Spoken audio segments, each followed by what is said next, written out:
And welcome in. Good Breeders' Cup Eve, everyone. Jeremy Plonk and Jeff Siegel from First Bet and Express Bet. We do the First Call podcast every Friday to handicap 8 stakes races around the country. This week, we're moved up a little early because of a ditty called the Breeders' Cup, and we're going to do a lot more than 8 races, Jeff. There are 14 stakes races for the Breeders' Cup. We're not going to talk about all of them in a traditional handicapping seminar kind of sense. We've got this broken down into 10 topics tonight to help players tackle this Breeders' Cup Challenge. It's one that's gone now for 40 years. This is the 20th year of the Express Bet and First Bet Breeders' Cup Wager Guide. So we've been digging in for a couple decades here at First Bet and Express Bet. And I know you've seen every one of these Breeders' Cups going back to the first at Hollywood Park. Well, I can guarantee you I saw the first at Hollywood Park. Here it is. There we go. Let's see if I can. There it is. 1984, November 10th. And it says $10 million. Well, that was a cheap outfit back in 84. $10 million in Breeders' Cup versus. I was there. I actually was spotting for NBC. Saved the form. I figured 40 years later, if I was still around, I could show it off. And that's what I just did. But it's actually one of the better Breeders' Cups because I have more confidence this year than I've had in some years because in watching the races at Santa Anita, I think we are going to be bias-free. And we don't have to worry about inside lanes, pro speed, pro closers, outside draw. Track's fast. I've seen horses win on the lead from off the pace. Grass course is very glib, but that doesn't mean it favors one or the other. We saw it today at Santa Anita on the grass. Gate the wire winner of the first race, and some horse came from 15 lengths back in a sprint to could beat a nose. It can be done. So we've got some opinions, and it's not just who we think will win. It's how to bet, which horses to include, which horses not to include that might be favored or have short prices. So it's kind of all-encompassing. Eventually, everybody's going to have to make their own decision, but hopefully we can add some fuel to the fire and maybe contribute in some way or another to producing a winning ticket for somebody. If you want the full card picks and that's your deal, be sure to check out the blog section at expressbet.com and on news.first.com. Jeff has his daily What You Need to Know for Santa Anita, where he goes through every race on the card. That'll be posted tomorrow morning for Friday, Saturday for Saturday's big races. So be sure to check out his race-by-race analysis for sure on the blog section. And, of course, inside the wager guide at first.com/guide, we've got analysis of all 14 races, picks from experts across the First family of racetracks and all of our properties. The XBTV crew that's been there in the morning for weeks now, watching and shooting the workouts and evaluating those. The whole team's tuned in. Eddie Olczyk's got his classic all geared up for us as well. So the whole crew's in town. Everybody's ready to go. You can check it all out in the wager guide, first.com/guide. But trust me, we will not be short of opinions tonight or short on picks.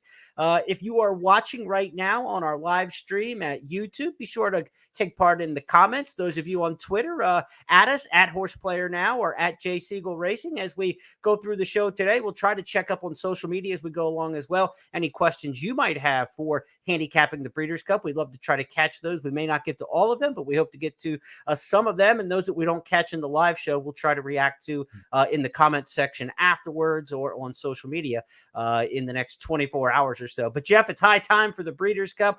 We've got 10 topics to handicap with tonight's podcast in terms of the format. And let's just get right to it here. The first topic we're going to talk about is the most probable winner on the Breeders' Cup card. Which one do we think won't lose out of the 14 races? Who could we hang our hat on? Jeff Siegel, we're going to start off on Friday with you, and I've got one for Saturday. Yeah, well, any horse can lose, including Tamara, but she is 4 to 5 in the morning line. And both of her races were outstanding at Del Mar. And I want to bring the point up because I've watched her work since her last race, the Del Mar debutante, and she's worked well. She hasn't worked like a 4 to 5 shot, but she's worked well. Yep. But then here's the key to this, though.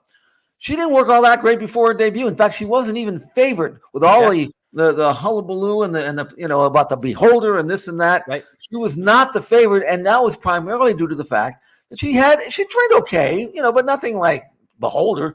But then she goes out there and she just blows my mind by winning that maiden race first time out with a absolutely terrible trip along the rail, checked repeatedly, down on the inside, worst part of the track, took all that dirt away, and finally altered course out and just exploded, which was one of the reasons why she was such a short price, and the Del Mar Debutante won that race easily. So I'm going to assume she's just not that great of a workhorse because she wasn't before her first start, and look what she did. It's hard for me to believe that she won't get better over distance to ground, even though she's stretching out for the first time. She's on the outside here of this work, and still it's a good work, 3/4 and 12 and 3. I mean, she's niggled at in the final stages. She's not completely into the bridle, but this is what Tamara is going to give you in the morning. She gives you a lot more in the afternoon, and even this work is pretty good. I'm not going to, she's ridden out to the end, but I mean, she's a 2-year-old filly. She's going to continue out and gallop out 7/8 and 25 and change, which I hate to be critical of. I mean, most 2-year-olds would love to be able to do that. You know what I'm saying? So I think she'll win. Her mother went long. She'll run longer, I think. And she's got a good post. She's got good stalking, tactical speed. That's why she's 4-5. Tamara, Jeff's most probable winner on Friday in the Breeders' Cup Juvenile Fillies. Hard to argue with that based on John White's morning line again at 4-5. I've got one on Saturday. I don't think the Saturday card just has a lead pipe cinch throughout it. No, we'll talk about some vulnerable favorites a little bit later. So therefore, my horse is not even favored, and I don't think she would go favored as the most likely winner on the card. But you know me, I love a pace advantage, right? Give me lone speed, and I'm usually sold.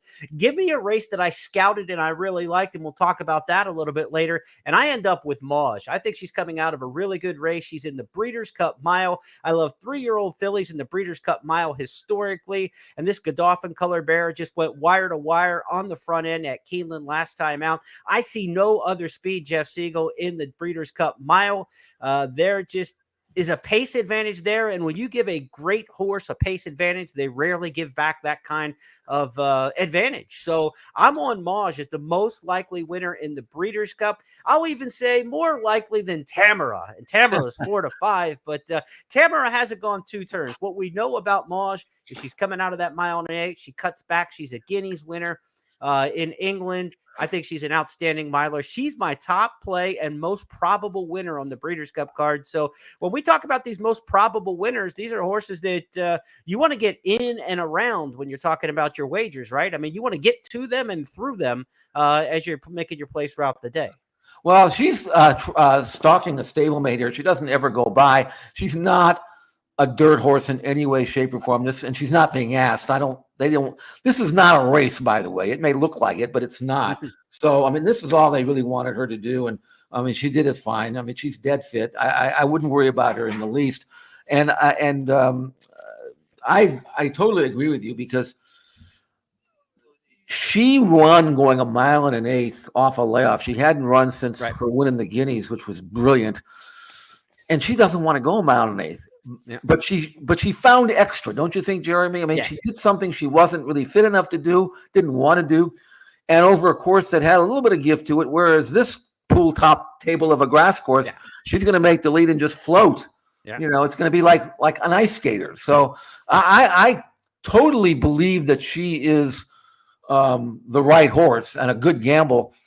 The only reason why I didn't think she was the most probable winner is because there are others in that field who can run. I mean, it's not like that's true. 2-year-olds. I mean, she's got a couple of fillies that might be pretty good, Tamara, but the rest of them look far inferior. But that mile race is tough. There's some nice horses in there, which tells me that Mauge better not take a backward move. That's all I'm saying. You talk about the mile, that's the dirt mile field. So my first error in live clicking here tonight. Here's the mile field that we were talking about. Mauge the 6, 4-1 in the morning line. Song line from Japan, the 5-2 morning line favorite. Kalina, another 3-year-old filly. That one from France, running in France. She's got outstanding form as well. So that's a look at the Breeders' Cup mile. I'm going to stick my neck out and give Mauge as my key play and most likely winner on the card. So let's go to our second topic tonight. We've got our most likely winner. So next up, Jeff, let's talk about our sink or swim exotic single. Now, you could say your most likely winner would be the horse you would single in the exotics, but what we're talking about here is who needs to win in order for you to just hang your hat on a big exotic, a pick 4, a pick 5? For me on Friday, I'm going to go first on this one because my race is on Friday. Yours is on Saturday. At the end of the day, I'm going to say Muth is the horse I've got to sink or swim with in the exotics. A couple reasons for that, and I'm going to give you, some thoughts on Muth here. This is a horse who is in the Breeders' Cup Juvenile, and he's already done what a lot of these horses haven't done in the Breeders' Cup Juvenile, which is win at Santa Anita and win around 2 turns. Those are the positives. It's Bob Baffert in the Juvenile. But what I'm sinking or swimming in terms of a multi-race wager with Muth is it's a dirt race. I don't have Euros to worry about. There are 5 races on Friday, right? 3 of them are loaded with Europeans and loaded with, X factors. Horses have never gone around the bend, much less 2 turns. So I don't know what to make of the turf sprint. I don't know what to make of the juvenile turf or the juvenile fillies turf. If I'm going to have any success playing a pick 4 or pick 5, I've got to be right on one of the 2 dirt races. If it's not Tamara at 4 to 5, and I don't want to hang my shingle on a 4 to 5 shot, then it's the other race. So for me, if I'm going to have any success in an exotic wager on Breeders' Cup Friday, it's with Muth. And I really like him from a handicapping standpoint. I thought he was really professional in his last victory, splitting horses about the 5/16th pole right before they got the quarter. He could have been in a pickle in a bad spot, and a lot of times a 2-year-old would be, especially stretching out for the first time. But he had a gear like a turf miler at that point, and he zipped in and out of a hole, then went on and drove off to the victory over his stablemate for Baffert. I like Muth in the Breeders' Cup Juvenile. The other reason to hang your hat on this one is a sink or swim in the multi-race wagers. If you're not singling there, where are you going? There's 3, 4, 5 deep in that Breeders' Cup Juvenile. All of a sudden, your ticket now goes from 1x to 5x in cost. Yeah, no, I mean, it would be lovely for me if I could have the conviction that you have with Muth. And I like Muth. I'm not talking you off the horse.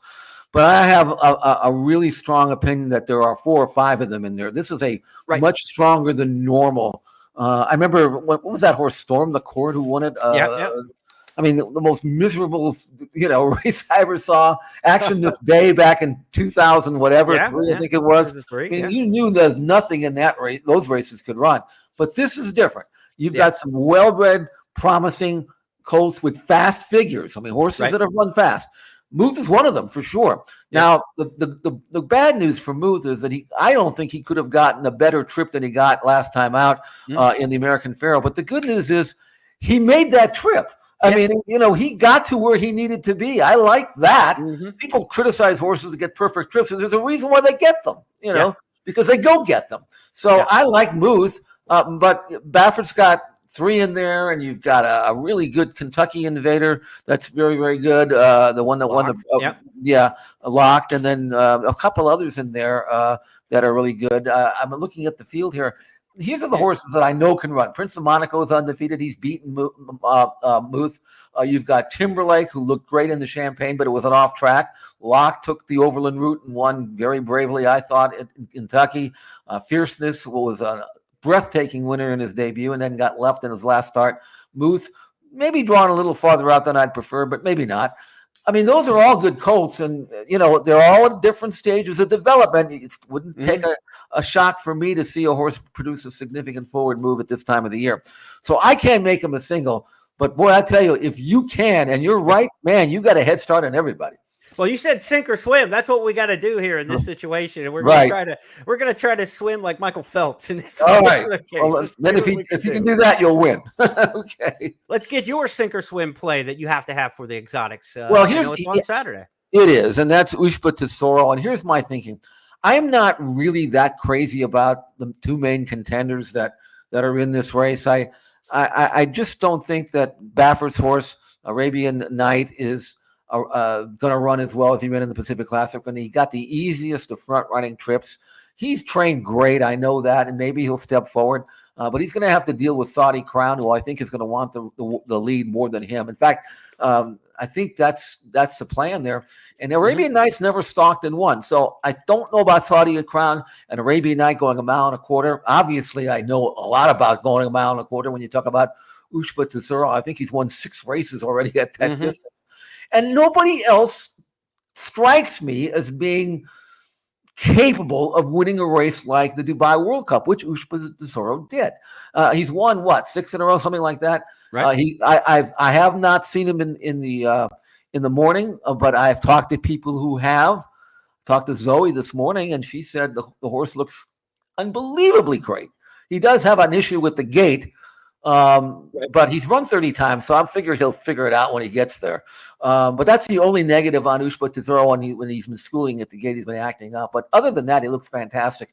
He will go 1.25 miles. I believe he will have enough pace to chase. He's run around the world already once and won big races. I don't think that's going to bother him. Looked great in the prep race he had recently in Japan. And I just think he's a top horse. And at 4-1, and in a race in which I don't really like anybody else, I certainly don't like Wide Barrio going 1.25 miles, especially missing time. I'm going to be right or wrong with him. And if I'm wrong with him, I'll live with it. You know what I'm saying? Right. Well, that's the whole sink or swim part of this, right? I mean, it's one of those that a horse that you absolutely have to have in a multi-race wager isn't necessarily your most likely winner on the card, because it's I've got to have this horse or else it really opens up a lot of times. It makes your tickets unaffordable. I've got a little video. You haven't been able to see Ushba Tesoro in the morning, but that's because he's been in the dark when he's out on the racetrack. Here's a look at Ushba Tesoro from some morning training. Top of the lane, yellows. Here, top of the turn here. Seconds of watching him in action. Again, this from the Breeders' Cup news feed. The Japanese runner has been out early for his gallops and which is a pretty stiff gallop here for sure. And his gait schooling sessions have been what has been a little bit of a concern, Jeff Siegel. The gait schooling where he hasn't been behaved in the starting gate. The good thing about it is it's 1.25 miles. The bad thing about the gate position here, and not to knock Ushba Tesoro, because like you say, he's a key to the wagers and one that you're going to stick in on, is when they load in the starting gate. We remember this from when Quality Road flipped out in the starting gate before the Breeders' Cup Classic. That 1.25 miles, the gate's pretty close to kind of like the back wall there at Santa Anita. There's not a ton of room, and we will see. I mean, he's going to have to be on his behavior, but I think you'll know you're going to get the best race out of Ushba Tesoro the moment the gate pops open, right? I mean, if he's standing nicely and he breaks, then may the best horse win. Well, he's a deep closer, but he doesn't have to be. He can lay fairly close if they need him to be. But boy, can he turn it on. He had so much to do in the Dubai World Cup. I thought he had no chance, and he just rolled on by everybody. Now, that was a longer stretch than he'll have here. But I don't think that's going to be a problem. And again, I'll say it one more time. If he doesn't win, honestly, I don't have a second and third horse in that race. Right. So I might he has to win, or I could put 5 in there and be wrong. So why spend the money? Now, if you're a couple minutes into this podcast and you're like, okay, these guys have given us their most probable winner and the horse they have to sink or swim with in a multi-race wager, and they still sound like they're a little wishy-washy, right? It doesn't have to be this or it doesn't have to be that. That tells you how hard the Breeders' Cup is. If you watch Jeff and I on any of our podcasts, we do a Tuesday show. It's official. We do a Friday show, First Call. You're going to find out we're blatantly honest and brutally honest, right? I mean, if we like something, we will let you know. If we don't like something, we're going to let you know, and it gets us in trouble sometimes. But I can tell you this, that the Breeders' Cup isn't about finding stone cold lead pipe cinches. You're just not going to. It's the freaking Breeders' Cup, man. This is hard handicapping. So when we get to some of these other topics, which are horses that we're a little more creative about, this is where the juices get flowing and you get excited, because Breeders' Cup's not about, I picked 6 on top in 14 races, and they were short prices or something like that. It's about catching 1 or 2 exotics over the course of 2 days that make your entire fall, if not your year. So that's the beauty of the Breeders' Cup. Have a great Breeders' Cup by hitting 2 or 3 big plays, and you'll remember it for a lifetime. I mean, I still remember the Woodbine Breeders' Cup, 1996, like it was yesterday. I furnished my entire apartment back in a day where hitting a trifecta or a superfecta meant, new TVs, new sofas, new everything. I mean,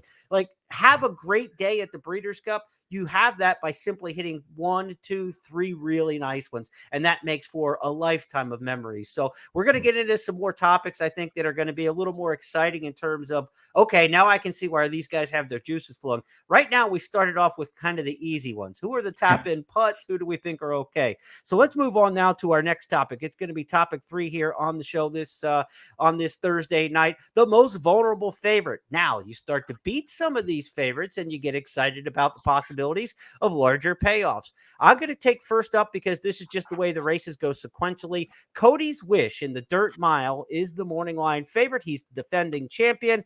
I think he's vulnerable in the Dirt Mile. A couple reasons for it. Let's take a look at the field for the Breeders' Cup Dirt Mile. Of course, the 2 is out, already scratched. It was announced Algiers is also out. So we're down to a field of 7. Smaller field size usually puts more emphasis on early speed. A 2-turn mile race like this with a short run to the first turn, even with a decent run-up, again, emphasizes speed. Cody's Wish comes from off the pace. And Jeff, you and I have talked about this a bunch in our podcast over the last year.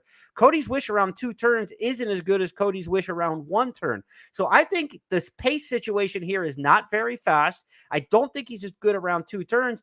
And I'm not so sure that he's as good now as he was coming into the race last year. So I think Cody's Wish at 9-5, maybe goes less than that with the 2 scratches now. Cody's Wish is going to be a shorter price than that now. I think he's vulnerable, and I think he's going to be beaten as the favorite in the Dirt Mile. Well, I didn't like him a month ago. I didn't like him 3 weeks ago, 2 weeks ago, 1 week ago. But boy, he sure looked good galloping this morning. Yeah. So I don't know. Maybe he'll find a way, and I kind of hope that he does because I'm a fan of his, obviously. But from a pure gambling standpoint, Bob Baffert should have listened to us about a month ago when we suggested.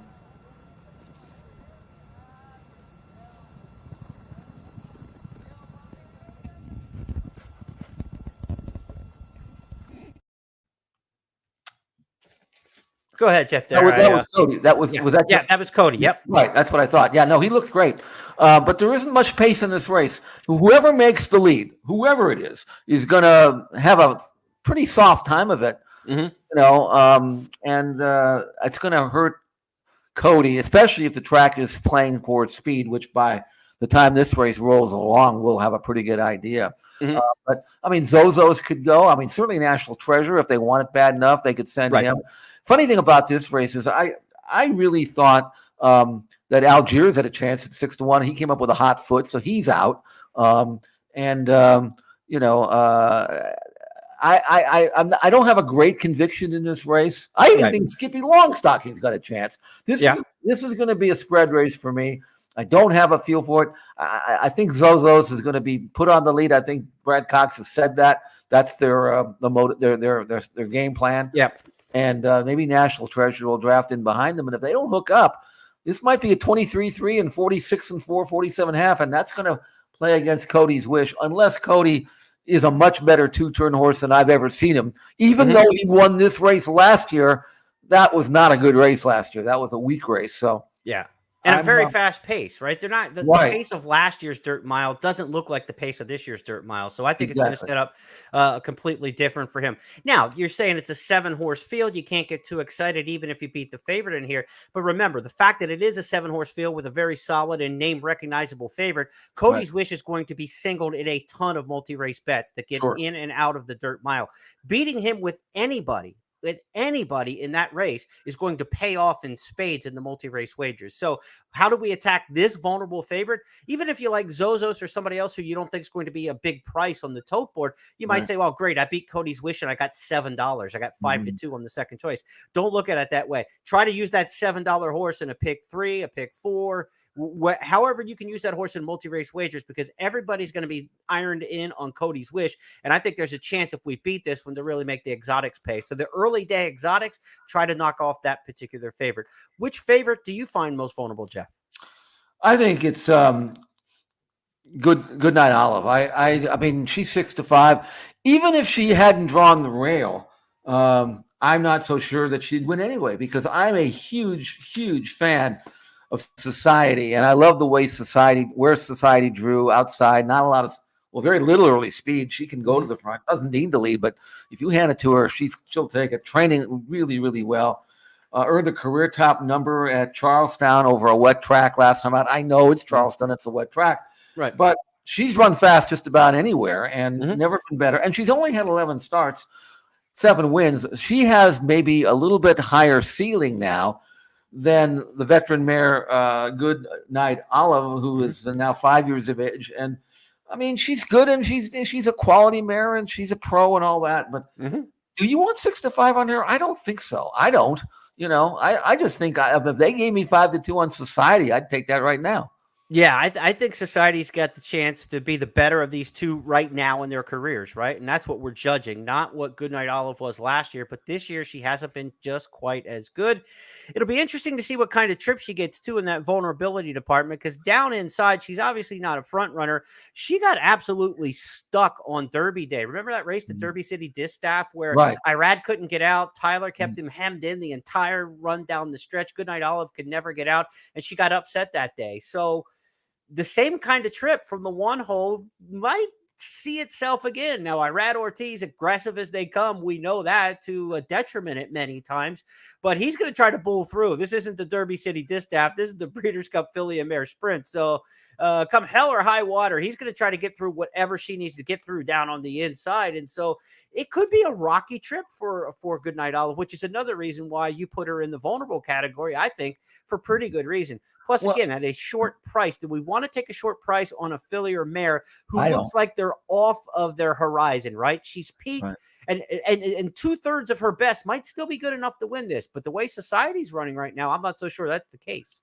Well, based on numbers, Goodnight Olive's going to need her best, and I don't think her best is what it used to be. And something, she could just shove it down my throat and win, and I wouldn't be, disappointed, because, she's won 8 out of 11. It's pretty hard to ignore that. But her best work, I think, was last year. And again, you got to take a stand. I'm not going to be putting Goodnight Olive on my ticket at 6-5. Right. I don't care if she wins. She wins. What am I out? A 6-5 shot? Do I care? Defending champs have a bad history in the Filly and Mare Sprint. Groupie Doll was successful, but I think 6 or 7 others were not, including the last 2 years where Cece and Gamine couldn't get it done as the defending champions. It's hard to maintain form for fillies and mares over and over the years like that, as high as they need to be to win this race, to maintain that again for a whole nother season. Okay, so now we've got the vulnerable favorites out of the way, and we think maybe these are some opportunities to knock off some horses that a lot of people are going to be on. Now, this is probably the most exciting for sure to this point, but maybe the best graphic we've got, I think, for the entire deal. Which exacta box on the 14 races are we most interested in? And this is our slide 4 here tonight. And if you hit these 2 exactas, folks, you're going to be patting us on the back, and you're going to be coming back and saying thank you, because I tell you what, we've got a couple exactas, I think, that are going to pay. I'm going to go first just because it's sequentially on the card that way. But in the Filly and Mare Turf on Saturday, you said you heard earlier why I like Maj as the most likely winner on the card. She went wire to wire in winning the Queen Elizabeth II Challenge Cup. The filly who ran second in that race, Lindy, I think has a big chance that she's going to be 12, 15, 16 to 1 in the Filly and Mare Turf. She's got a great turn of foot. She's going to like the 1.25 and she's going to like that pool table turf course like Jeff is talking about, that top of the ground running at Santa Anita. I think Lindy is going to make a huge run, and I have a ton of respect for Inspiral, the favorite in here. But with Lindy maybe pulling the upset, or at worst finishing second, I think we're looking at a nice exacta. You're looking at $80 plus on a $2 exacta, with the favorite winning this one. I'll take 40 to 1 on a horse I really like, and second in the exacta behind the favorite. Boxing up Lindy and Inspiral. If you're playing an exacta box in this race, I'd put more money on the combination with Inspiral on top, because you're going to get a shorter payoff there, and the more likely winner is Inspiral. But Lindy has a major upset chance in this race. I'm going to have win money on her. And when we play an exacta, let's say you're going to play $20 on the exacta in this race, I'd say play 12 one direction with Inspiral on top, $8 the other direction with Lindy on top. So it's Lindy and Inspiral in the Filly and Mare Turf, Jeff, as my key exacta on the card. What say you about that? Well, certainly Inspiral, she's never been a 1.25 but she loves fast ground, firm ground. And Daughter of Frankel, her last 2 wins were Group 1 race wins. They're both over a mile, one in France, the other one at Newmarket in the Sun Chariot. And she looked just spectacular, 124 time form rating. She is going to be hard to beat if she reproduces her European form, and if she handles a 1.25, which is not a mile, and that's been her distance. I think John Gosden, got to trust him, though. I think he feels she'll get a 1.25, especially at Santa Anita over the fast ground and the downhill opening stages of that race. As for Lindy, she's a closer for sure. Yep. And I hope she's not too far back, because if she's too far back, there are going to be horses in front of her that that can kick maybe as well as she can. So she better be somewhere, hopefully in the middle, and then have her chance and the drive. And she's 12-1. I think she's going to be all of that, maybe even higher. Yeah. Because some of these other horses I think might get play. Warm Heart should get strong play for Aiden O'Brien. She's a top class race mare. And In Spiral at 5-2, I think she'll go lower. I mean, even Fev Rover, if you like North American form, is pretty tough as well. This is a killer race. It really is. And Lindy, if you can get her home, you don't have to cash a ticket the rest of the day or the day before if you can get Lindy home, because she'll pay the freight for them all. All right, 6-7 exact box for me in there. Like I said, play stronger on the 6-7 combo, a little lighter on the 7-6, and make sure do not ever walk away from a nice $30 winner in the Breeders' Cup without some win money on it, just playing in the exotics. Okay, Jeff, let's talk about your exacta play here next. Where do you want to go for your key exacta on Breeders' Cup weekend? I'm going to use two horses that I don't think will be in front at 5 furlongs, and that is Motorius. He is the kind of the home course favorite, trained by Phil D'Amato. And I'm also going to throw in Roses for Deborah. She's your my version of Lindy, because she's 12-1. And she didn't run well at all in her last race, which will help the price in the Turf Monster. But they ran 5/8 and 101 and 2, which means the course going 5/8 of a mile was about 25 to 30 lengths slower than it was, which tells you how deep it was. But if you look at Roses for Deborah's firm ground races, and she hasn't had that many of them. You go back to the last time she ran on firm ground was July 3rd at Belmont Park. She won an allowance race in 106 and 4.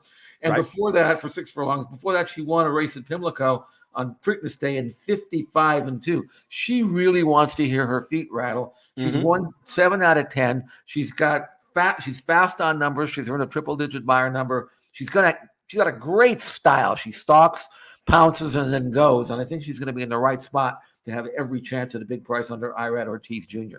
So I'm absolutely going to use Roses for Deborah in my exacta with Motorius, who is a horse that might be better at 5 than he is at 5.5 or 6, even though he's kind of a mid-pack closer. He has a short run, and when he goes farther, he tends to maybe doesn't kick it in as well. But at 5/8 of a mile, he blasts home, as he did in the Green Flash at Del Mar, 5 furlongs on turf there with the short run in from the top of the stretch to the wire. That may be the shortest stretch for a grass course in North America. And he came from 7th to win by almost 2 and did it easily. And he's trained unbelievably well since. He picks up Flavian Pratt, who knows him well. He's got a lot of wins underneath him. And he's 5-1. I think Motorius is going to fire. Here are 2 horses that are going to really run their behinds off. They're going to have to catch Live in the Dream. But you know something? Live in the Dream, he's a hero. Maybe he doesn't break that sharp. Maybe he doesn't reproduce his best form. I don't know. He's going around a turn as he did at Keeneland. And I know they say, well, it was 5.5. This is 5. But I thought he was home free at the furlong pole, and he kind of hit a wall, and maybe he'll do it again. So I really think I've got 2 horses here in my exacta, Roses for Deborah and Motorius, that I'm absolutely convinced are going to run the race as well as they're capable of running. And that's all I ask at this stage. All right, I'm going to help you out a little boost here because I've got a stat for you that you're going to like. They've run the Breeders' Cup Turf Sprint at Santa Anita 7 times in its history. 6 times the winner came from a California-based stable. Tell me which California-based trainers are in this race. D'Amato. He's got the only ones in here from Southern California. So Tony Ann is in the field. Motorius, your top choice in here. And then Beer Can Man has drawn into the field today. Brad Sell, the 2 scratched today. The 13 one-timer is not going to run. So it's the 14 Beer Can Man drawing into the field. Phil D'Amato's got the only California-based horses in this race. And I agree with you. I think Motorius is the best of that group for the D'Amatos. Tony Ann, an interesting horse down to the inside too, maybe. That she's drawn pretty well in there. Could be a little bit of a price to consider. So Phil D'Amato, hopefully the Californians got him circled. We got a lot of comments coming in from the fans around here. So I'm going to try to read some of these in between. Sure, go ahead. Thanks to everybody for tuning in here. Somebody, Chris, is telling me White Abarrio's last race was 3 lengths better than anybody else in the Whitney. Hard to argue that on speed figures, right, Jeff? I mean, the buyer figures say that race was clearly faster than anybody else. The question with White Abarrio in that last race is that was 1 1/8 miles, right? Now we go the 1 1/4 miles. And he got a look. He did what he did. No question about that. But he got a soft trip. He ran well. Don't get me wrong. but now he's going to face, I believe, will be a much faster pace and at 1.25 miles, and the fact that he's had a messed up training pattern. None of that is the kind of things that I look for in backing a horse in the Breeders' Cup Classic. Again, if he goes out there and reproduces his last race, he'll be tough. I don't think he will, and that's part of handicapping, is trying to figure out whether or not a particular horse is going to run as well as he needs to run or not. And if you can anticipate that and predict properly, you've got a chance to beat a short price horse. Ushba Tesoro, maybe 8-5 is one of the comments we've got in here. And how do we factor the downhill starts into the handicapping? This is one of the questions in here in the queue, Jeff. For people who don't know, the downhill turf course at Santa Anita is that kind of S-shaped curve as they come down and then come onto the course proper. So the first part of these 1.25 mile turf races and 1.5 mile turf races will start on that downhill course. How do you factor that into your handicapping as somebody who's played that track for 40 years? Well, I don't think it's going to bother the Euros. They're used to breaking and then switching off. So you don't want some tearaway horse getting ranked down that hill. They start going too fast. They start breaking themselves. And by the time they hit the mid-stretch, they've already spent half their energy. You don't want that. But the Euros, I don't think, will do that. As for the 1.25 mile, you'd like to be inside. And in Italian, she's not exactly a runoff, so she's going to handle it just fine. And she's got that short dog leg of a inside draw. So that'll promote her chances for sure. But generally speaking, unless you're going 6.5 down the hill, which is the full length of the course, you want a course specialist, because you got to go downhill, you got to go uphill, you got to go right-handed and left-handed, you got to cross the dirt, and experience helps. And you want to see if horses have been able to handle it. Some horses done. I ran a filly a couple of years ago that I thought was going to win, and she was leading, turning into the stretch, crossing the dirt, and then she made a right-hand turn. That was the end of that. If she had been over that course a few times, maybe she would have known what was coming. So it helps to have a run or two over the track. And a lot of times when they're warming the horses up, prior to going to the gate, they'll take them back and forth across that dirt so horses can look at it and get used to it, so they don't freak out when they see it during a race. That's a good tip there. Maybe something to keep an eye on the telecast and the coverage. Kind of see who's hanging out down there around the dirt and getting familiar with it. Good tip there from Jeff. Let's go to our next topic. We'll try to get back to some more of those comments from folks. There were some comments about scratched horses still left on the graphics. Easy, people. I'm doing the graphics. I'm trying to do everything here. Some of the horses we got off of the scratches, we're trying to update. Tell them though. But those were the graphics from earlier in the week when the draw were. We'll give them their money back. Okay. Yeah. But yes, we do. And when we note that a horse is scratched, we're going to try to verbally tell you about that. Some of the graphics have not been updated since the original entries. We will admit to that. Let's go to our fifth topic here as we talk about now trifecta specials. We hit our exactas last topic here. Let's go to the trifecta horses. Who do we think can hit the board? Top 3 finish, maybe not win, but blow up our prices here. Jeff, you've got one from Friday in the Juvenile Phillies turf. Yeah, I'm going to try to find her here, because I want to be able to I think it's over here, this side. Yeah, okay. I mean, you got 14 races and whatever. All right. Papers everywhere. Yeah. It was easier when you had that old racing form and it was only 7 races. And but by the way, if you ever have a chance to, or ever had the opportunity to pick up a racing form from 40 years ago, you'll be shocked to find out what isn't in there. And you probably look at this and say, where are the speed figures? Where's the fractions? Where you say, how can anybody pick a winner using this thing? And the funny thing is, we seem to manage. I don't know why. Maybe we're spoiled. And maybe sometimes it's better if you don't have all the information. Yeah, I think the buyer figures came along in 92, I believe. Something like that. Around the time when the Racing Times and they started publishing speed figures, then they went out of business and DRF bought them. So 92, somewhere in that ballpark. Yeah. Anything pre-92, we were doing it blind without the speed figures. That's for sure. Talk about Juvenile Phillies turf here, Jeff. Here's a filly that, and this is a filly named Content. She's number 5 on the program, and she's 15-1, and trained by Aidan O'Brien. And Moore takes them out. She's a daughter of Galileo. You like so far what I've been talking about so far? It sounds so good. Far so good. Yeah. Now, if you look at the form, thank God they now have, and they didn't always have these comment lines for the European races. And if you look at the form, you'll see lead early, lead-headed.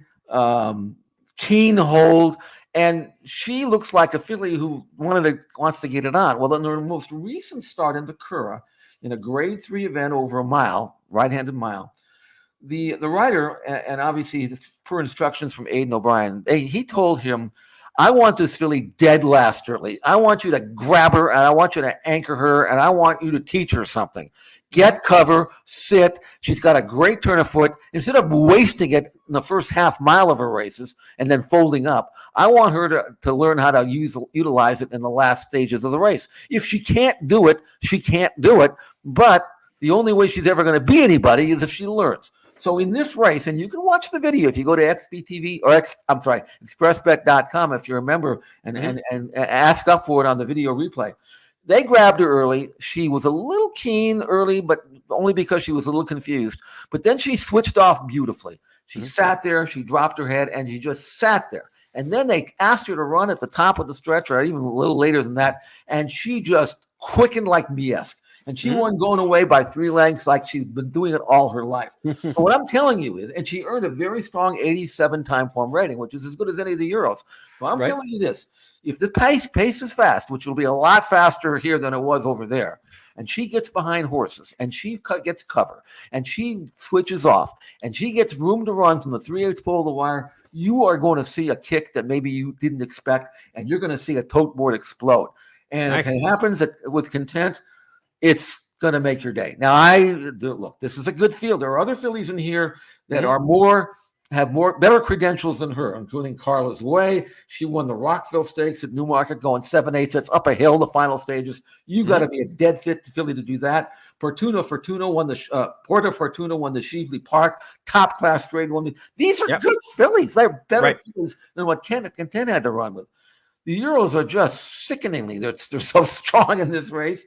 But my filly Content, even if she doesn't win, if she hits the board, she'll pay her way that way. So throw her in somewhere for sure, recognizing that both Porta Fortuna and Carla's Way are really, really good as well. My top price for a trifecta is Exalted in the mile, and we've talked the mile. Look, if the mile works out for me, it's going to be a good day, right? We talked like Maj is my key play, my most likely winner on the card. I think Maj is lone speed, and I think she takes them wire to wire. Who sits second in this race is a real question. And whoever sits second is probably going to get a fairly easy trip as well. And I think that might be the very strong working Exalted. Jeff and I took a look at this horse's workout videos earlier in the week, and Exalted is training really well for a Peter Urton barn that's just going bonkers since Del Mar. You get top rider in California, Juan Hernandez aboard. I think this horse could work out a really good trip, and Exalted is that local turf course veteran, Jeff. And we've seen some ones with some pace, obviously, and horses like that over the years from Santa Anita that have been able to have some dent in the Breeders' Cup mile. I think this is a spot where maybe Exalted holds on for a share of it. And look, if I'm not right on Maj and Maj doesn't fire at all, Exalted might default onto the lead then. And then you've got a shot where he's the lone speed. So I think there's a lot to like. I don't necessarily like the post position, obviously, but this is why we're playing price horses. And 20-1 in the morning line. And from that post, you might actually get a bigger price because others are scared off from the post position. So we're looking for long shots. We're just looking to hit the trifecta. We're not looking to blow up the tote board with a winner. I like Exalted because if I like the pace for Maj, I got to like it for the horse who's kind of sitting second or third as well. This is a very unique horse, and it is very, very firm. And you look at Exalted, and he obviously loves it. A perfect 4 for 4 at Santa Anita. Now, not necessarily beating the quality of field he's going to have to face. But the one thing I'll say about Exalted, what he has done, what he gives you, you're going to get it. There's nothing in and out about Exalted. Since he's found turf, 5 starts, 4 wins, and a much troubled second in the Del Mar Mile last time out. He's training well. You can see good mover. Isn't he, Jeremy? A really good athlete, very handy. He always seems to sit second or third, which is exactly where you want to be in the mile. And if Maj is up by herself, there's nothing to say that Exalted can't be sitting second or third and then going after her. And he will go after her. I mean, maybe she can't be caught, but if you're looking for an exacta or some horse at a big price to make that worthwhile, I mean, this horse is like a machine. He's so fluid. He's so relaxed, covers so much ground. And he's going in 47-2. It's not like this is a 51 breeze. And he's a turf horse. Yeah, he's a turf horse. So, I mean, how is Exalted not going to run as well as he's capable of running? Now, you might say, well, there are other horses in here that might be better. Possibly. Kalina, Songline. Yeah. But what you think you're going to get from Exalted is what you're going to get at 20-1. Yeah, if you run 612 in here, I'll be very happy. But I'll also be very happy if you run 6-something 12. Because look, 2 speed horses going out running 1-2 all the way around the track in the Breeders' Cup Mile, probably not likely. Somebody's going to kick from the back. But if that horse who's tracking can hold on for third or fourth for the Super, that's what you're looking for, right? So, if you got Maj on top as your likely winner, like I do, then I'm getting a lot of 6 all 12s in my trifectas, because then I don't care who runs second. And if I can get Exalted to hold on for third, which is what we're talking about here as our key trifecta bombers on the day, that's what we're looking for. So do I expect him to win? No. Do I think he can hold for second, third, or fourth if you're a superfecta player? Absolutely. So that's one to watch in our trifecta specials. All right, let's talk about some prep races that we loved and prep races that we didn't love. We're going to start off with which prep races Jeff and I liked the best. You've already heard this from me. The Queen Elizabeth II Challenge Cup won on the front end by Maj, and then the runner-up Lindy. I think this is a live race towards both the filly and mare turf and the mile. It was run just 3 weeks ago. These horses are fit. They're coming back on short rest, and horses out of the QE2 have come back in the Breeders' Cup before. This isn't like some, crazy shakes here to come back on the shorter rest. But I'll tell you what, I really like this race at Keeneland earlier this year, Jeff, and I'm going to bank that this race has some significance towards 2 potential divisions. You also have a 2-division race that you're talking about here. It could impact the mile result, and it could impact the turf result. It was the Coolmore Turf Mile at Keeneland. For anybody who didn't see this might have been the race of the meet in Lexington. The front duo, Master of the Seas, has come up the rail, up to 5th. Now seeking to change lanes, still 4 lengths from the front. Annapolis, Master of the Seas, is bearing down from behind. Up to the mark is running late behind Master of the Seas. Set piece down the center of the course. Master of the Seas alongside Annapolis, and up to the mark is coming on. Master of the Seas, up to the mark is there. Master of the Seas, head-bobbing photo. Either Master of the Seas or up to the mark, one of those two in the Coolmore Turf Mile, 134.18. And no rematch between those two, because like the Queen Elizabeth II Challenge Cup, you've got one going one division and one going another. Master of the Seas, the horse who lost that nose bob in this race, comes back in the mile, whereas Up to the Mark, who got there by a nose, is going to stretch out and run in the turf. You like this race a lot. I mean, how do you win a Grade 1 race at Keeneland when they're actually giving you the race, the barn? And they're saying, and if you go back and watch that race, Ortiz hit him once. He wasn't even going to ask him. He's like, well, yeah, maybe I can win it. I don't care, I know, but I might as well win it if I can. So he kind of hit him once from like 50 yards from the wire, and he was up in time. They were giving him the race. It was his first start. They were pointing for the Breeders' Cup, but they didn't want a hard race off the long layoff. And he still won, and he ran fast. And he beat a horse that's a good horse, and a horse that had a perfect trip, got through, and he still nailed him. To me, Up to the Mark, I mean, my first reaction was, how did that happen? Yeah. How did he beat Up to the Mark? How did Up to the Mark get up? They weren't even trying with him. Now, I would have run him right back in the mile, because he's one of these horses that he's not a front runner, but he can lay in the middle somewhere if he has to. Oh, sure. And so now, instead of going a mile and a half, they're asking him to do something he has never done. They're asking him to run against the Epsom Derby winner and the Irish Derby winner and the Judd Monitor National winner and the Prince of Wales Stakes winner. I mean, oh, by the way, the Champion Stakes horse, the winner from 2 weeks ago, he's in there as well for this measure, King of Steel.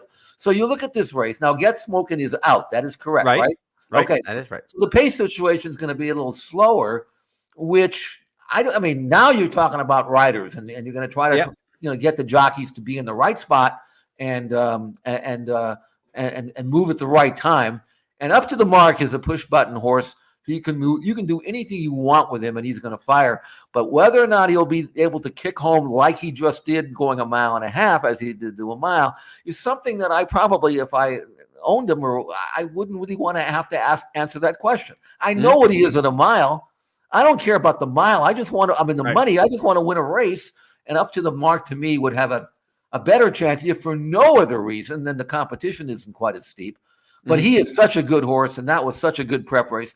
To me, that's the one race that just blew me away in terms of the prep. Some of the other prep races were really good as well, but I expected to see that. I didn't expect to see this from Up to the Mark.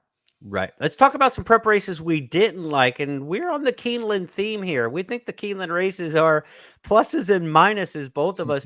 I did not like the Breeders' Futurity at Keeneland for the Juvenile. This is a race that's obviously a prep towards the Friday main event on the main track, and it was won by Locke, and I just thought they made hard work of it in that race, and Locke was able to win, but I was not visually impressed. The numbers say it was faster than it looked to my eyes. Part of that might be the figure history because Locke got such a big number in the previous race. I'm not wild about this race, the Breeders' Futurity, and it's a race historically that I have liked. Remember last year when Forte and Loggins threw it down and ran such a big race? I was really impressed last year. I wasn't sure how those horses would bounce back because it was such a big effort.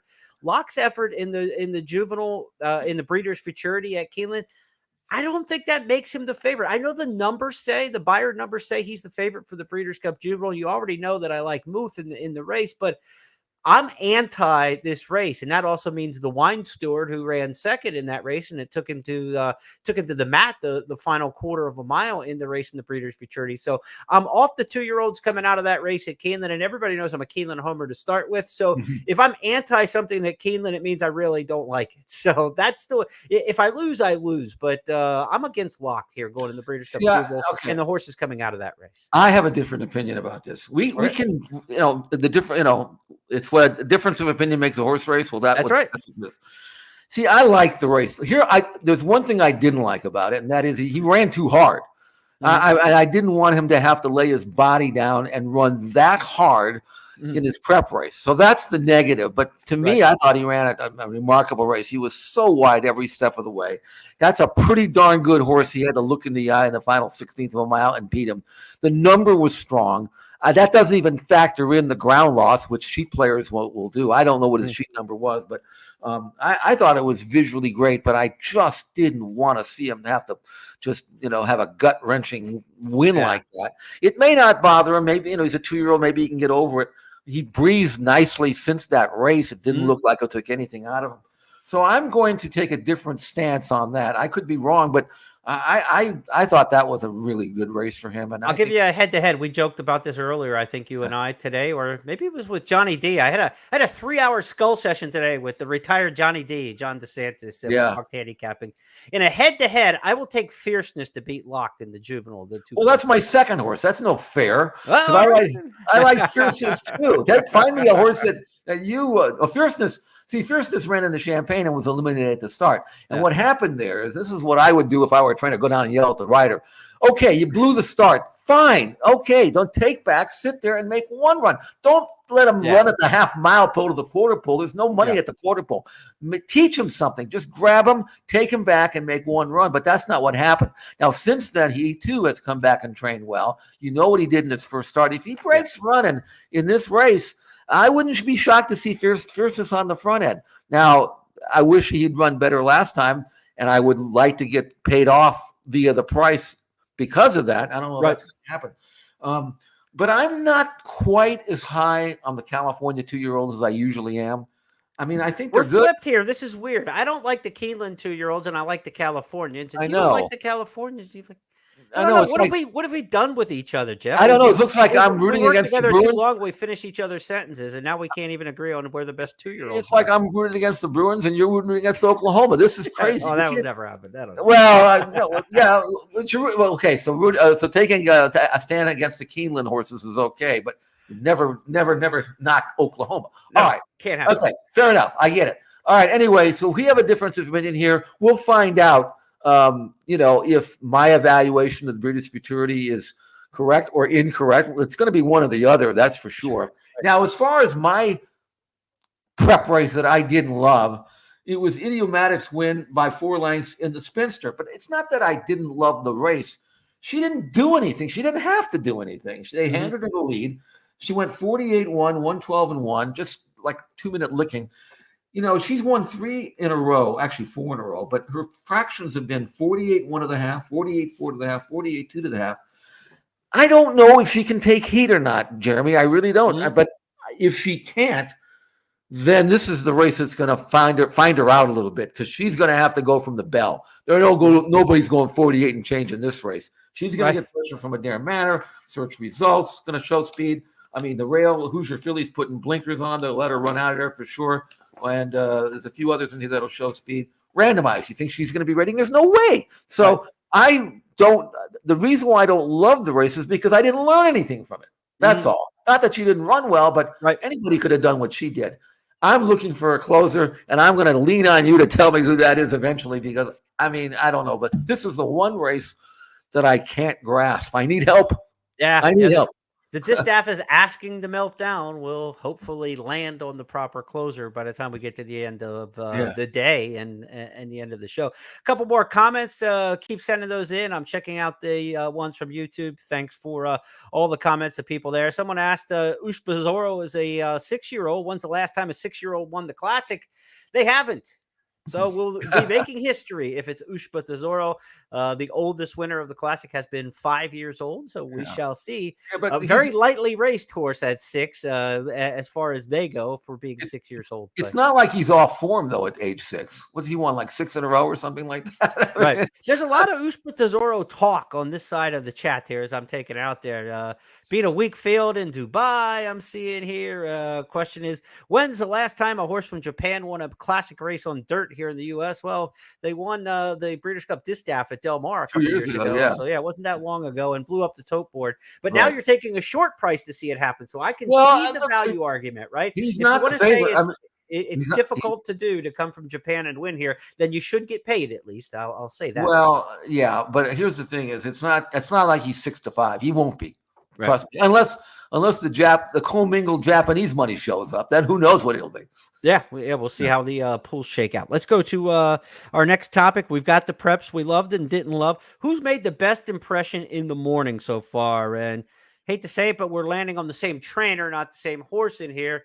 And Bob Baffert's horses always look good in the morning, so you take some of this with a grain of salt. But I have been highly impressed by what I've seen by Arabian Night in the morning, Jeff. Really, everything he's done in the morning has looked solid to me. He's bringing himself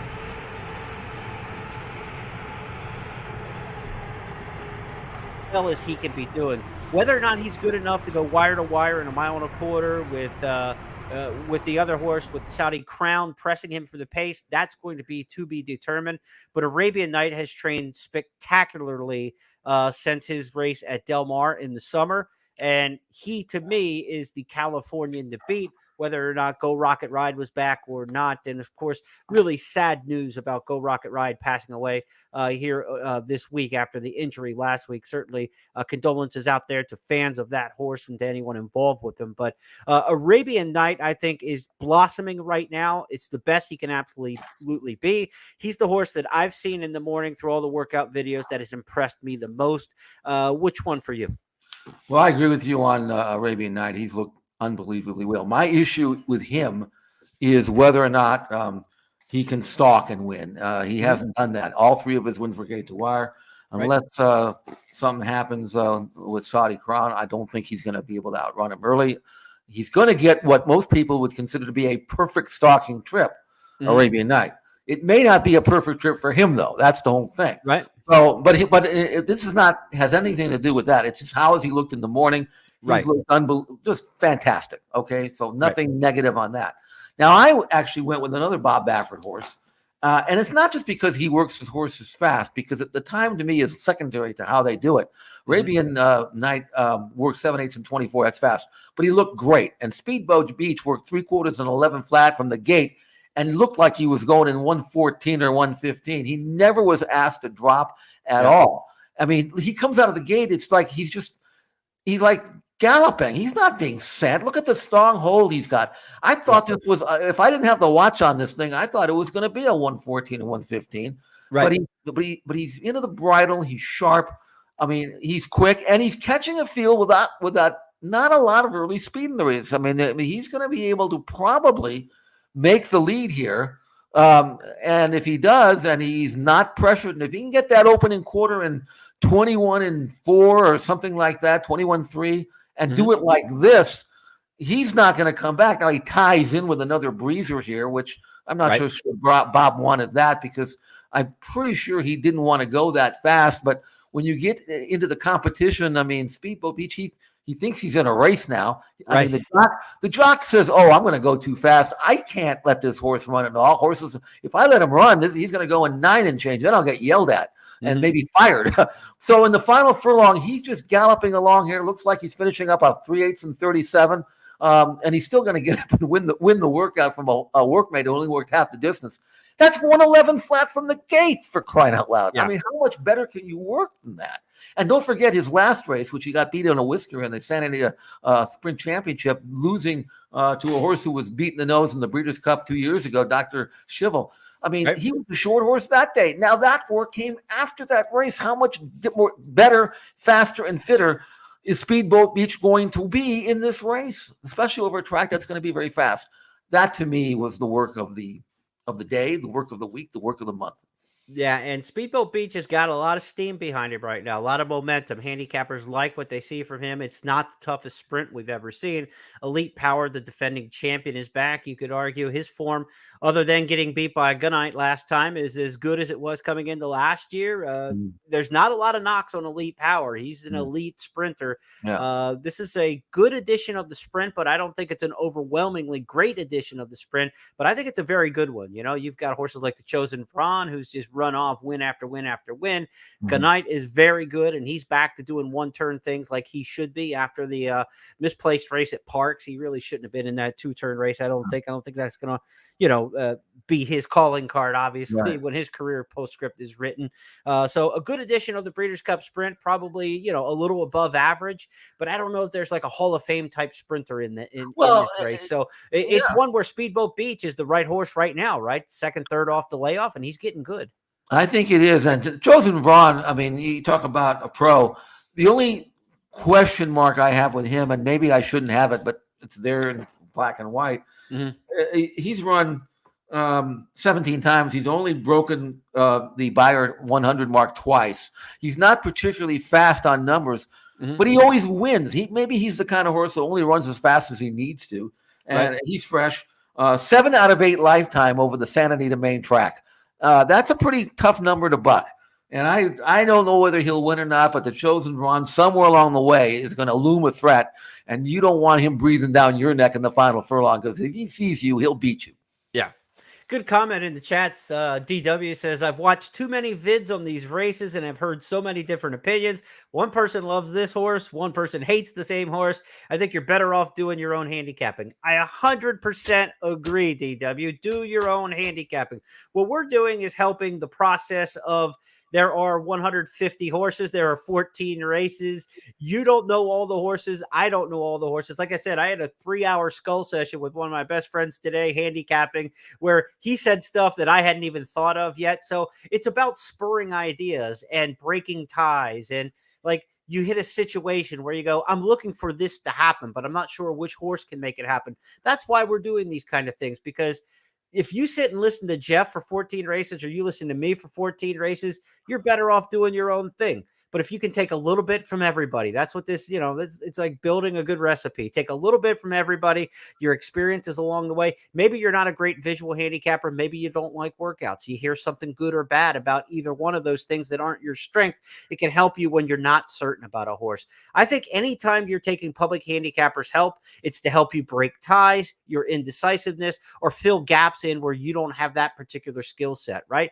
I'm not a great whatever kind of handicapper. I'm not a great visual handicapper. So I'm going to listen to trip notes from somebody who really does do a good job with those sort of things. Find where you're weak, admit your flaws, and then find help in those areas. But when it comes to nuts and bolts handicapping, trust yourself, man. Because I'll tell you what, there is no better feeling in the world than picking the winner yourself, right, Jeff? That's why we all do this, So yes, don't just sit back and try to absorb all this information and say, okay, Jeff likes the 9, Jeremy likes the 3, I like the 1, I'm going to box 1, 3, 9. Do stuff, man. Use this to help break ties and where you don't know exactly where you want to go.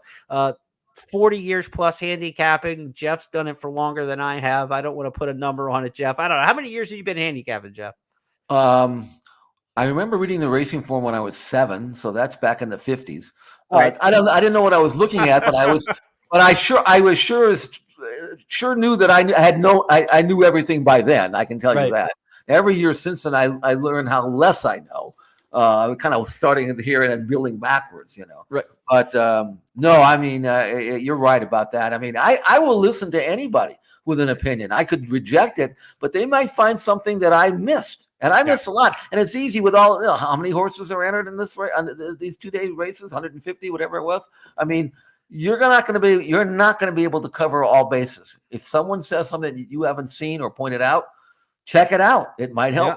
Somebody in the live chat now telling me Exalted just a few minutes ago is out. I'm going to try to just get on my phone here and see what I can find out on that. If we've got some news there in terms of the Breeders' Cup. So let's see what we get as we search around on that for Exalted. Try to confirm that from the chat.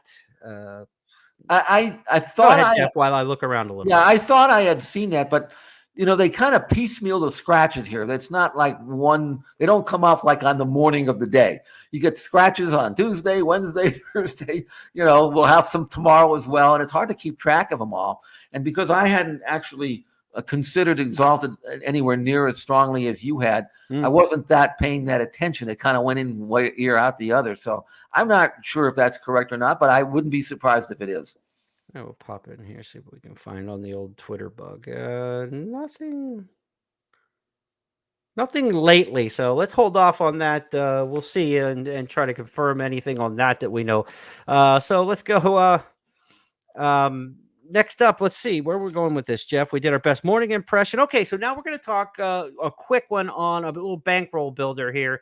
There are undercard races, several of them on Friday, and then 2 on Saturday, and then there'll be one at the end of the card. So if the Breeders' Cup races are a big challenge, which they always are, and you prefer the regular old races at Santa Anita or local track USA, we've got a couple plays for you on the undercard. So let me find that for us. That's going to be screen number 9 here. So our bankroll builder, these are 2 horses we're looking for on the undercards. Jeff's got one on Friday. I've got one on Saturday. Jeff, you like Private Gem in the 4th race on Friday. Give a quick little synopsis there why you like that one. Here's a colt, 2-year-old colt by Lookin' Unlucky. He ran won his debut October 20th. He won by a nose. And he was claimed for $50,000 by Mark Gladd, who's a very shrewd trainer, has a good eye for a horse. Now, if you look at the running line, he won the race by nose, but take some time and check out the race. It's on. You could do it at ExpressBet. Call it up there on the video replay. CalRacing.com has it. Watch Private Gem's race and tell me that even though he won by a nose, he probably was. And this is not an exaggeration. It's what I believe. He was 5 lengths the best in that race, first-time starter. He had the most brutal trip I've ever seen for a first-timer. He was in the box. He was between horses. He was trapped inside, outside. There was a horse in front of him, a horse behind him, checking and steadying and checking and steadying, enough for any horse to just wave the white flag and stop running. Right. Turning into the stretch, he tried to rally again, got shut off, completely lost his path, had to alter his course, still had 2 to 3 lengths to make up with well inside the 16 pole, and then went and got up and won by a nose and galloped out way in front. I mean, it was an amazing performance, and he earned a 60 buyer number, which doesn't sound great, but that's good enough to win the Golden State Juvenile, in which Mark Gladd is running him back in. He's not running back in a starter race. He's not running him back for a tag. He's not running back in a now what is it 2. He's running in a $175,000 stake with an extra furlong to work with, 7/8, and he gets Flavie and Pratt, and he is 8-1 on the morning line. I mean, if you don't bet any race in 2 days, bet this one. All right. Private Gem is going to make my bankroll. I hope he makes yours too. All right, that's Private Gem in the Golden State Juvenile, race number 4 on Friday. I'm going to take you to the second race. It's right before the Breeders' Cup races start in race number 3 on Saturday, to the Twilight Derby. And I like Maj potentially to go wire to wire on the turf in the mile race a little bit later on the card. I'm hoping the same thing plays out with speed on the grass in the Twilight Derby with Reincarnate. You might remember this one from the Kentucky Derby prep season. Reincarnate, a horse who gets back on the turf. This is a horse who started the first first 2 races on the turf. Reincarnate ran a couple good seconds. It's been taking on classier horses than many have in the Twilight Derby. The running lines are strong, and there's no speed in this race. So the way I handicapped this race, the Twilight Derby, was Reincarnate can be aggressive, make the front end here, and has a lot of back class running to get some of the top 3-year-olds in the country. So I like Reincarnate to have a big chance to get the day off to a good start for speed on the turf. And if that's good, then I'm going to be happy as we get a little bit later into the card, as I'm hoping that we can get speed on the turf in the mile with Maj as well. So Reincarnate, my top pick in the Twilight Derby. That's race number 2 on the Saturday card. Want to give people a little bit outside the Breeders' Cup here. That's what we do on First Call. Typically, we're handicapping 8 stakes races each weekend from around the country. So a little bit of variety beyond the Breeders' Cup for one of our bullets tonight, Jeff. Yeah, I mean, there's plenty of good gambling even outside the Breeders' Cup races. The undercard is fantastic for both days, and it's going to be fun. This is the one. Look, I've been around this game a long time. I've was a professional pick 6 player in the 80s, and I don't wager that much anymore. But this is the one day or 2 days that it's kind of like a throwback day for me. Like what I used to do. If I lose, I'm not going to worry about it. I'm not going to change my life one way or the other. But It's fun. It's not only fun to win, but it's also fun to do the work. It's like preparing for the Super Bowl. It's like trying to devise a defense to stop Mahomes.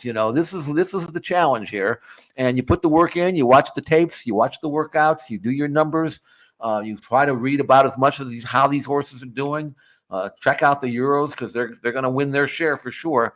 Right, and then you get rewarded. It's like solving a puzzle. That's what this is. The only difference is when you do this and you're successful, you can make some serious money. Now, you can get all of Jeff's full card picks, again, in the blog section at expressbet.com under the What You Need to Know for Santa Anita each and every race day of the Santa Anita season.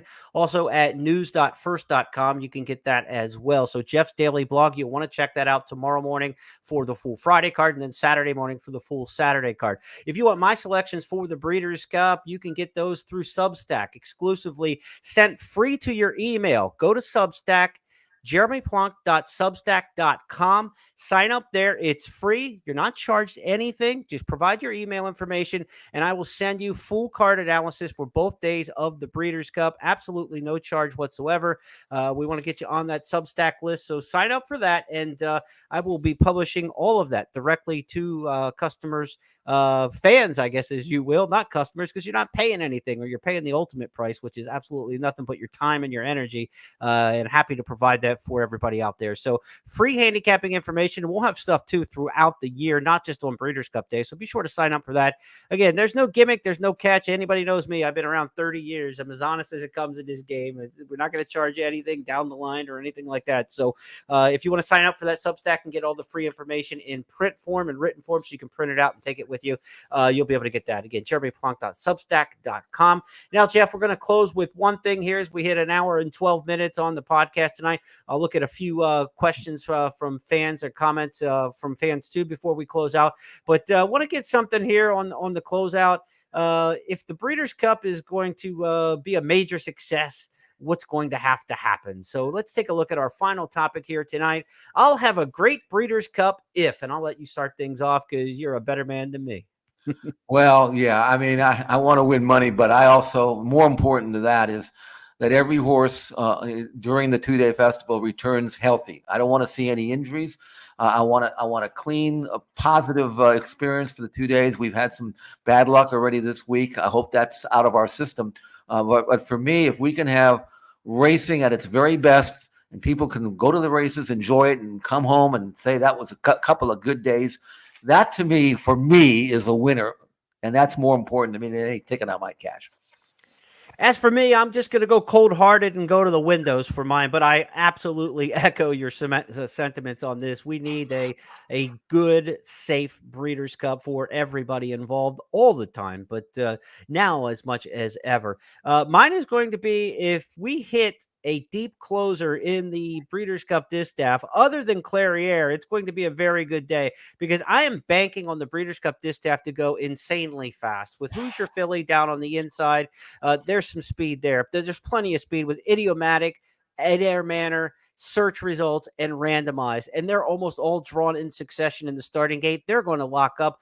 I'm looking for an epic speed duel in the Breeders' Cup Distaff and a huge closer to win this. If it's Clairiere, then it's going to be a short price as the second or third pick. That's not big enough for what I'm looking for. If we can get a bomb squad member to pull this off in the Breeders' Cup Distaff, Pretty Mischievous can come from off the pace. Wet Paint can come from off the pace. Maybe a lot of Vita from the outside from off the pace. If we can get one of those kind of numbers in here at a big price, that's what I'm looking for in the Breeders' Cup Distaff, because I think it'll pay boxcars in the multi-race wagers. The late pick 5 is going to start, I believe, in the Distaff races, 7, 8, 9, 10, 11, something.